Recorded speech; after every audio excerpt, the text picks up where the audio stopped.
Hi guys, thanks for joining me today. I hope everyone is doing well and staying safe out there. I did a video a while back where I did a 2-layered pair of pinched earrings, and so I'm using that basic template up here. I did make them just a little bit smaller. You can see this one is 2.75. In my old video I had 3 inches, and this is 2.25 in my old video. I think I had 2.35. And then what I've done is I've made templates that I'm going to cut out of vinyl that I will adhere to my earring to punch my holes. I just don't have really very good luck having the Cricut cut my holes. And on these pinched earrings, it is super difficult to get them in the right place if you're just doing it by eye. So I'm going to try this little template and we'll see how that works. I'm ready to go ahead and make it. I'm going to start with my vinyl layer, which I will cut out of just basic contact paper, very, very inexpensive. So I'll click Make It. I want to go ahead and start with my vinyl layer. I'll click Continue.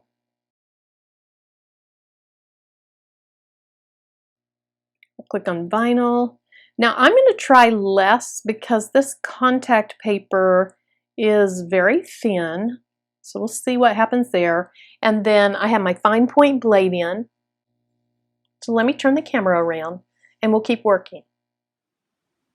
I have just some basic contact paper laid down on my mat. I'm hoping to use this as my template.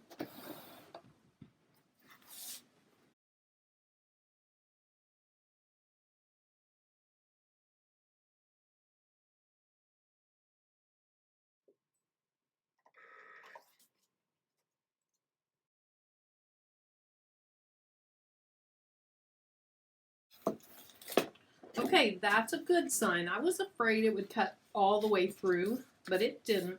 So now I'm going to go ahead and just weed off what I don't need. And then after I cut my leather out, then I'll lay the templates down on those using some transfer paper.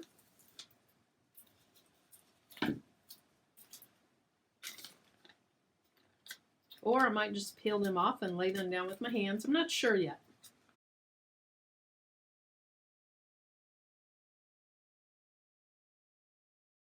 Okay, so there is my template.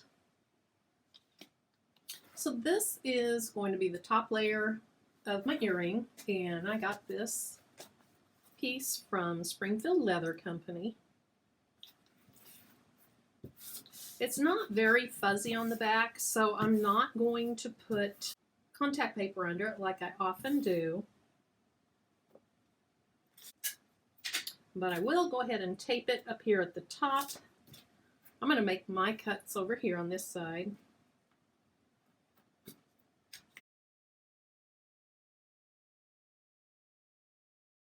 And then I need to change out my blade. I use my deep point blade, get it nice and clean.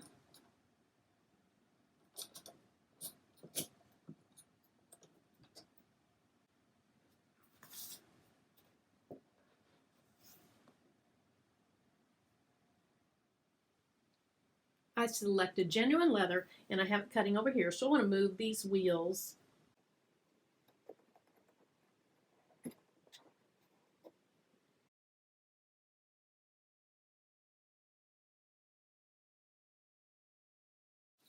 All right, let's see if we had good luck on this.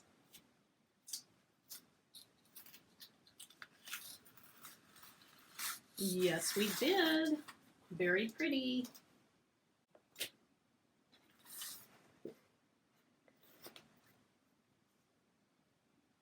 Perfect cut. Yeah, there's one of my vinyl circles.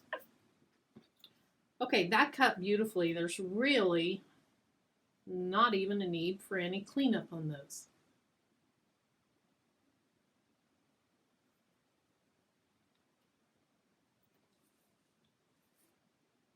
Now my last layer is going to be cut out of this brown pebbledy leather. It came in a scrap bag from Hobby Lobby, and it is very fuzzy on the back. So I'm going to go ahead and lay down some contact paper under where it will cut.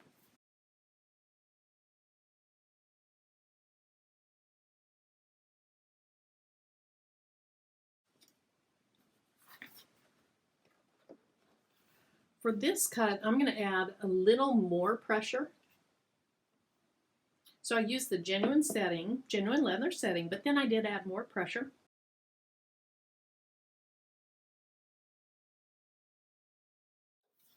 Okay, hopefully these cut all the way through, and then we can move on with our project.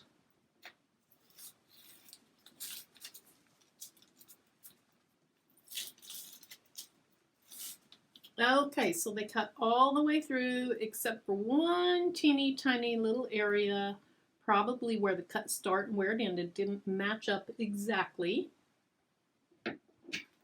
I've had that issue happen multiple times.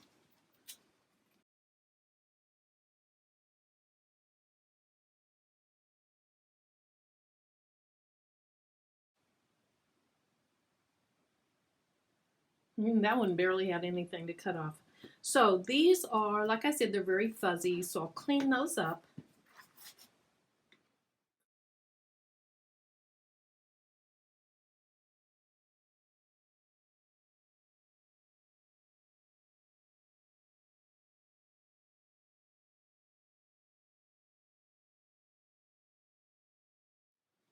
Okay, so that's what the two pieces of leather look like together, and then they'll be pinched like that. They'll be really, really cute.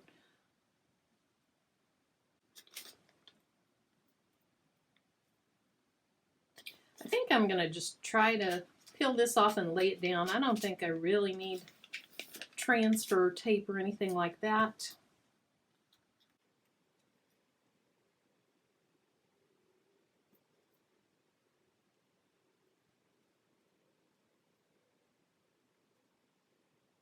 Okay, I want the top to line up, so peel that back up, focus more on this top part.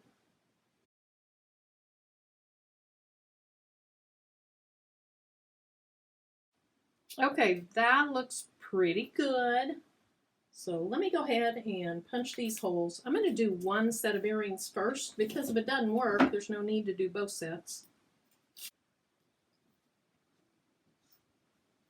So I'll put my little circle thing, my little punch, centered on this little circle.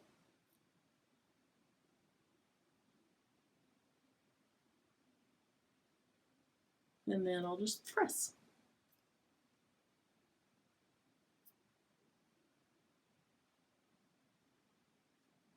Same thing on this side. Okay. I could probably just reuse this. Let's see. Well, I was going to wait. Okay, so let me wait, make sure that the hole placement is good.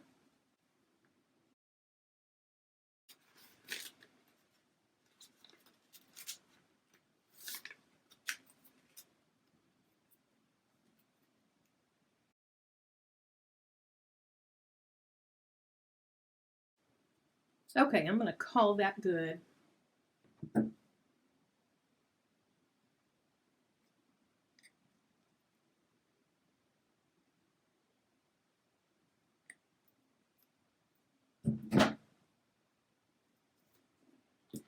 Now, when I lay this on top of that, those holes are not going to line up. The holes on the front one are closer together because when you pinch them together, the back one has further to go than the front one does. And so I'm hoping that my holes will line up once I pinch them together.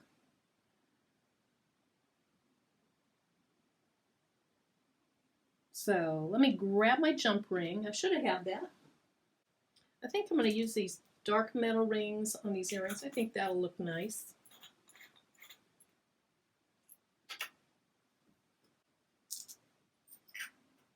You can either use a couple of needle nose pliers, or you can use a jump ring tool if you have one. I have one, I just can't find it right now.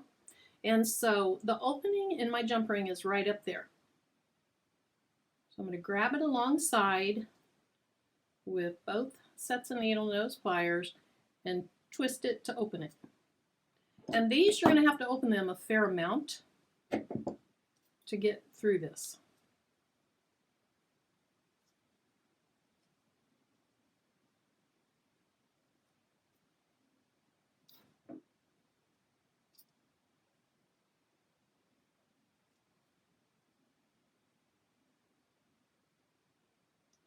So I'm lining up this left hole because that's the direction I'm going to come in from.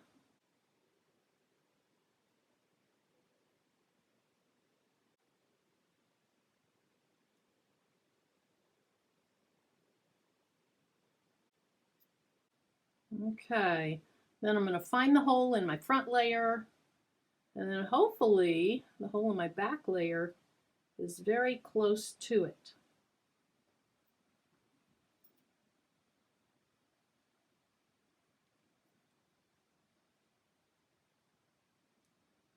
Okay, I think I got through.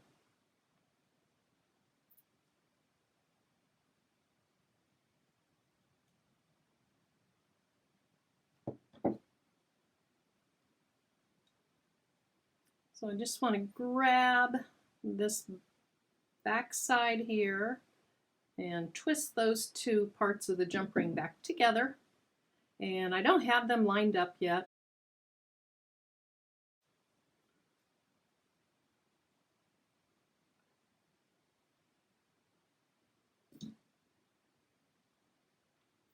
I really think the holes in my earring could have been closer to the top of my earring. Okay, so they're lined up. They're not quite squeezed together. Well, they're almost lined up. There we go. So I'm going to do just a gentle squeeze. And I didn't do so well. It went beside. Okay.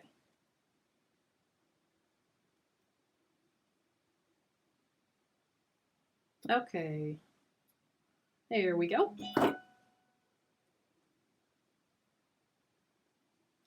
And just kind of arrange your earring where you need it to be. And look how fuzzy these are.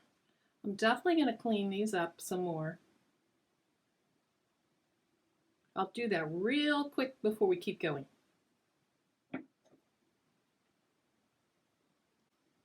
Now you see how this earring naturally wants to go a little bit that way. I'm just going to put a little bit of this E6000 between the two layers.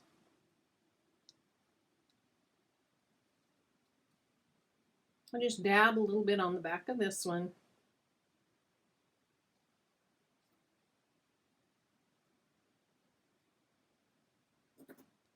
And then I'll adjust it over where I want it. I think that looks pretty good. And then just squeeze down on it. And it's not going to take too long for that to get a grip it well enough that it'll stay in place.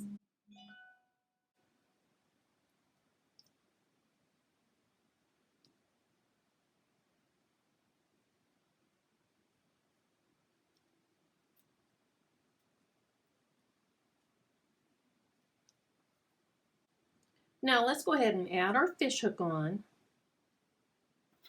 And on these fish hooks, the opening is on this side, which is opposite of what some of mine are. Okay, so I twisted it back.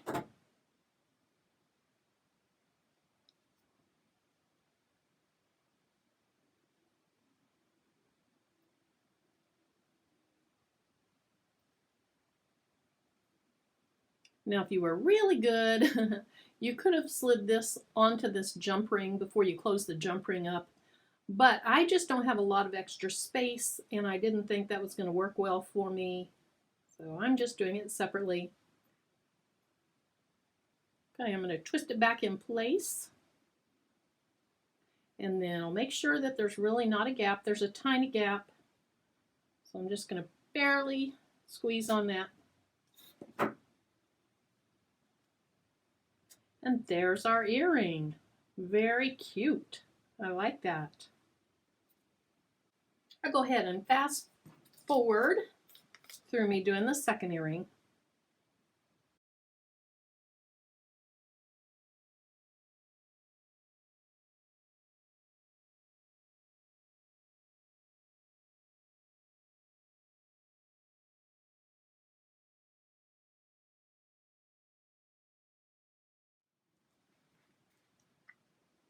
Okay, and here are our earrings. I like how the template worked out. Last time when I did some pinch earrings, the holes on this side weren't the same as the holes on this side, and the one of them was pinched really much more tightly. The other one was more loose and relaxed, and these are much more uniform. So I like that. Thanks again for joining me. Stay safe. Bye-bye.